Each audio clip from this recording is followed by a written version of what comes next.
Hello friends, आज मैं वैदिक काल से संबंधित कुछ मोस्ट इम्पॉर्टेंट क्वेश्चन लेकर आपके सामने आ रहा हूं।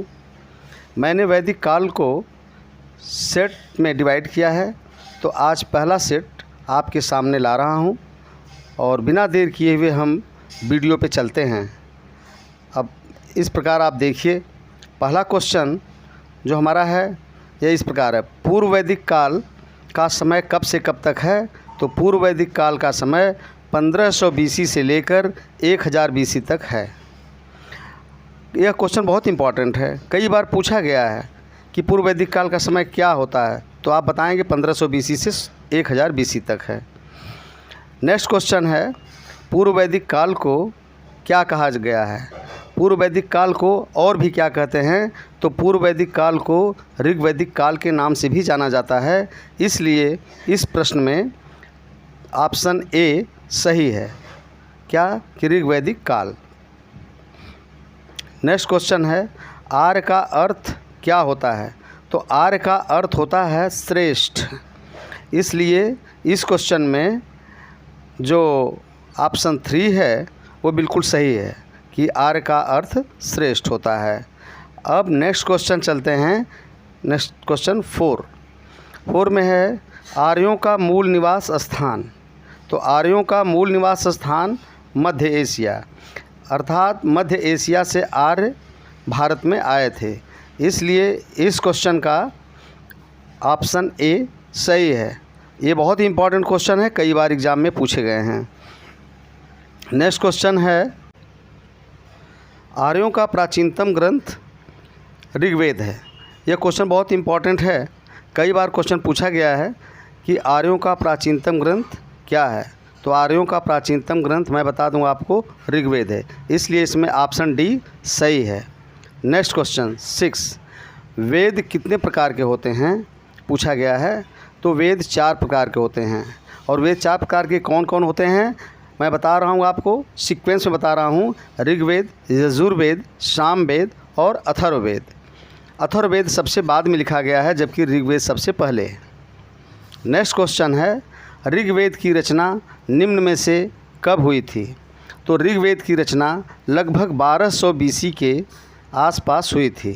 यह क्वेश्चन बहुत ही इम्पॉर्टेंट है, इसलिए कि पूर्व वैदिक काल में केवल ऋग्वेद की ही रचना हुई थी, जो कि 1200 BC में है।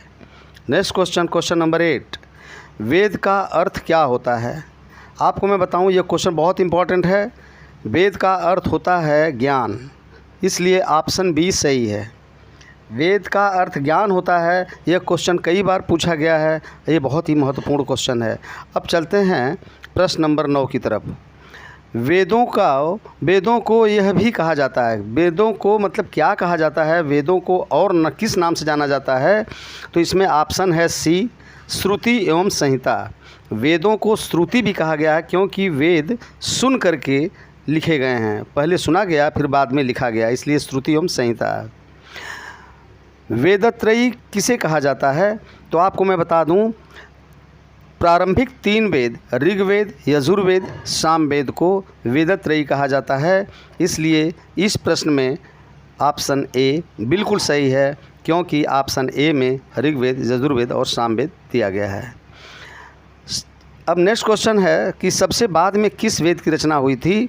तो मैं बता दूं कि सबसे बाद में अथर्ववेद की रचना हुई थी, जबकि सबसे पहले ऋग्वेद की रचना हुई है। इसलिए इस प्रश्न में ऑप्शन डी बिल्कुल सही है, क्योंकि अथर्ववेद की रचना सबसे बाद में हुई है। नेक्स्ट क्वेश्चन ये लिखा गया है कि चंपू शैली में कौन सा वेद लिखा गया? तो चंपू शैली में सबसे पहले यजुर्वेद की रचना हुई है। आपको ये भी मैं बता दूं कि यजुर्वेद ग्रंथ जो है चंपू शैली में लिखे जाने वाला सबसे प्राचीनतम ग्रंथ है। चंपू शैली का अर्थ होता है गद्य और पद्य दोनों में लिखना। संगीत का संबंध किससे है? यह प्रश्न बहुत ही महत्वपूर्ण है, IAS PCS में कई बार पूछा गया, लोअर सबऑर्डिनेट में पूछा गया है। आपको मैं बता दूं, संगीत का संबंध सामवेद से है। सामवेद में संगीत का उल्लेख किया गया है और संगीत का संबंध पूर्णतः सामवेद से है, ऑप्शन बी। शूद्र शब्द का प्रथम उल्लेख कहाँ हुआ है? यह क्वेश्चन अति महत्वपूर्ण है और ये कई बार एग्जाम में पूछा गया है। इसमें ऑप्शन ए सही है, जो कि ऋग्वेद के 10वें मंडल के प्रथम सूक्त में। तो शूद्र शब्द का सबसे पहले उल्लेख ऋग्वेद के 10वें मंडल के प्रथम सूक्त में किया गया है। नेक्स्ट क्वेश्चन, औषधि जादू टोना का उल्लेख किस वेद में किया गया है? तो औषधि जादू टोना का उल्लेख अथर्ववेद में किया गया है। अथर्ववेद जो सबसे अंत में लिखा गया है, उसमें औषधि जादू टोना का उल्लेख किया गया है। बहुत ही महत्वपूर्ण प्रश्न है यह भी। नेक्स्ट क्वेश्चन है, ज्यामितीय नाप तोल का संबंध किस वेद से है? अर्थात किस वेद में ज्यामितीय नाप तोल का वर्णन किया गया है, या ज्यामिति और नाप तोल कहाँ से लिया गया है? तो यजुर्वेद से। ऑप्शन बी सही है, यजुर्वेद। अब नेक्स्ट क्वेश्चन है, मोस्ट इम्पॉर्टेंट है, गायत्री मंत्र का उल्लेख किस वेद में किया गया है? तो गायत्री मंत्र का उल्लेख ऋग्वेद में किया गया है। मैं आपको बताऊं, ये क्वेश्चन कई बार पूछा गया है। जो ओम भूर्भुवः स्वः तत्सवितुर्वरेण्यं देवस्य धीमहि धियो यो नः प्रचोदयात् है, इसका उल्लेख ऋग्वेद में सबसे पहले किया गया है। Option D. अब नेक्स्ट क्वेश्चन है, सत्यमेव जयते का उल्लेख कहाँ किया गया है? या क्वेश्चन पूछा जाएगा सत्यमेव जयते कहाँ से लिया गया है? तो सत्यमेव जयते मुंडको उपनिषद से लिया गया है। यह बहुत ही इम्पॉर्टेंट प्रश्न है, बहुत ज़्यादा क्वेश्चन इम्पॉर्टेंट है, अति महत्वपूर्ण है। हर परीक्षाओं में पूछा जाता है कि सत्यमेव जयते का उल्लेख कहाँ किया गया है? तो सत्यमेव जयते का उल्लेख मुंडकोपनिषद में किया गया है। अब आता है 10 राज युद्ध। 10 राज युद्ध का उल्लेख कहाँ किया गया है? तो 10 राज युद्ध का उल्लेख ऋग्वेद में किया गया है। 10 राज युद्ध का मतलब होता है 10 राजाओं का युद्ध, और यह ऋग्वेद में इसका उल्लेख किया गया है। नेक्स्ट क्वेश्चन है, याज्ञवल्क्य और गार्गी संवाद का उल्लेख। याज्ञवल्क्य और गार्गी संवाद का उल्लेख कहाँ किया गया है? तो यह आंसर है बृहदारण्यक उपनिषद।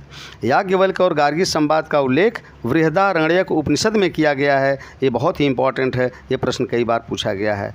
नेक्स्ट क्वेश्चन है, यम नचिकेता संवाद का उल्लेख कहाँ किया गया है? तो यम नचिकेता संवाद का उल्लेख कठोपनिषद में किया गया है। यह कठोपनिषद से इसको लिया गया है। कठोपनिषद में यम नचिकेता संवाद को बहुत ही अच्छे तरीके से दिखाया गया है। यह कठोपनिषद से लिया गया है। ऑप्शन सी सही है।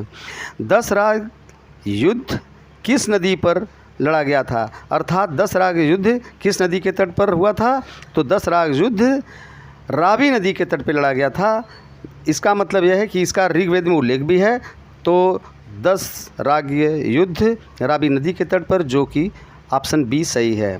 नेक्स्ट क्वेश्चन है, निम्नलिखित में से कौन सही है? तो निम्नलिखित में देखिए सभी सही हैं। इसमें ऑप्शन ए सही है। रावी को पुरुषड़ी, झेलम को वितास्ता, चिनाब को अस्कनी, व्यास को विपाशा, गंडक को सदा नीरा तथा नर्मदा को रेवा नदी के नाम से जाना जाता था। इसका उल्लेख ऋग्वेद में किया गया है।